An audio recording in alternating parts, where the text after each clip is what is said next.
Kittur police ಠಾಣೆಯಲ್ಲಿ ಒಂದು BNS ಮತ್ತು ಪೋಕ್ಸೋ ಪ್ರೊವಿಷನಲ್ದಲ್ಲಿ ಕೇಸ್ ದಾಖಲಾಗಿದ್ದು, ಕೇಸು ದಾಖಲಾದ ನಂತರ ತನಿಖಾಧಿಕಾರಿಯಾದ ಶಿವಾನಂದ್ D. ಗುಡಗನಟ್ಟಿ ಅವರು ತನಿಖೆಯನ್ನು ಮಾಡಿ ಸದರಿ ಪ್ರಕರಣವನ್ನು ದಾಖಲವನ್ನು ಮಾಡಿಕೊಂಡಂಥ ಪ್ರವೀಣ್ R. ಗಂಗೋಲ್ PSI ಅವರು ಪ್ರಕರಣ ದಾಖಲು ಮಾಡಿಕೊಂಡು ಸದರಿ ಪ್ರಕರಣ ಇದನ್ನು ತನಿಖೆಯನ್ನು ತನಿಖಾಧಿಕಾರಿಗೆ ಒಪ್ಪಿಸಿದ ನಂತರ ತನಿಖಾಧಿಕಾರಿ CBI ಅವರು ಇದನ್ನು ತನಿಖೆಯನ್ನು ಮಾಡಿ ಮಾನ್ಯ ನ್ಯಾಯಾಲಯ ಹೆಚ್ಚುವರಿ ಜಿಲ್ಲಾ ಸತ್ರ ನ್ಯಾಯಾಲಯ ವಿಶೇಷ ಸ್ವೀಕೃತಿ ನ್ಯಾಯಾಲಯ ಬೆಳಗಾವಿಯವರಿಗೆ ದೋಷಾರೋಪಣಾ ಪಟ್ಟಿಯನ್ನು ಸಲ್ಲಿಸಿದ್ದು,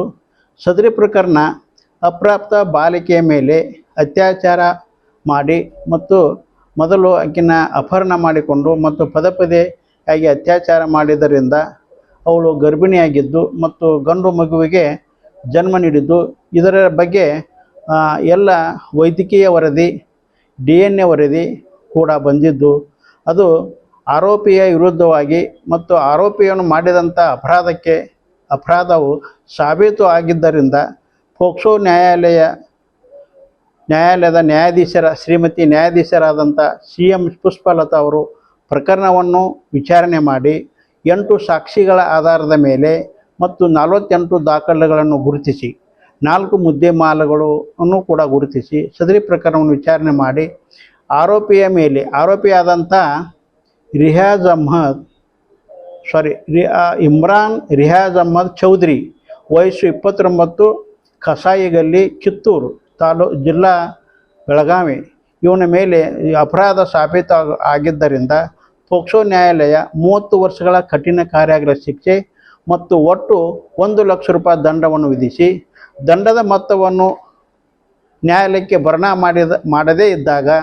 ಮತ್ತು ಹೆಚ್ಚಿನ 2 ವರ್ಷಗಳ ಶಿಕ್ಷೆ ವಿಧಿಸಿ ನ್ಯಾಯಾಲಯ ಇದನ್ನು ತೀರ್ಪು ನೀಡಿದ್ದು, ಅದರಂತೆ ಈ ಸದರಿ ಪ್ರಕರಣದಲ್ಲಿ ನೊಂದ ಬಾಲಕಿಗೆ 5 ಲಕ್ಷ ರೂಪಾಯಿ ಪರಿಹಾರ ಧನವನ್ನು ಕೂಡ ಆದೇಶಿಸಿದ್ದು, ಈ ಪರಿಹಾರ ಧನವನ್ನು 5 ವರ್ಷಗಳವರೆಗೆ ಮುದ್ದತೆ ಠೇವಣಿಯಾಗಿ ಇಡಬೇಕಂತೇಳಿ ನ್ಯಾಯಾಲಯದಲ್ಲಿ ತೀರ್ಪು ನೀಡಿದ್ದು, ಇದನ್ನು ನಾನು ಅಭಿಯೋಜನ ಪರವಾಗಿ ಇಂಥ ಕೃತ್ಯಗಳು ಸಮಾಜದಲ್ಲಿ ಆಗಬಾರದಂತೇಳಿ ಇದು ಎಚ್ಚರಿಕೆ ಗಂಟೆಯಾಗಿದೆ. ನಾನು LV ಪಾಟೀಲ್, ವಿಶೇಷ ಸರ್ಕಾರಿ ಅಭಿಯೋಜಕ, ಪೋಕ್ಸೋ ನ್ಯಾಯಾಲಯ, ಬೆಳಗಾವಿ.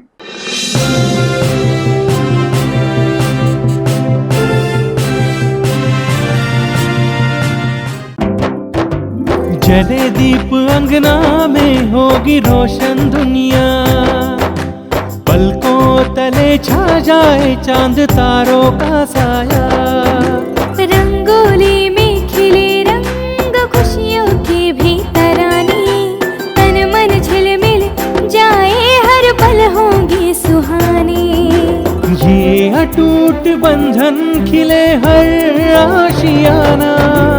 रंग वस्त्रों का खजाना, मन भाए आराधना, मारुति गली बेलगाम, मन भाए आराधना.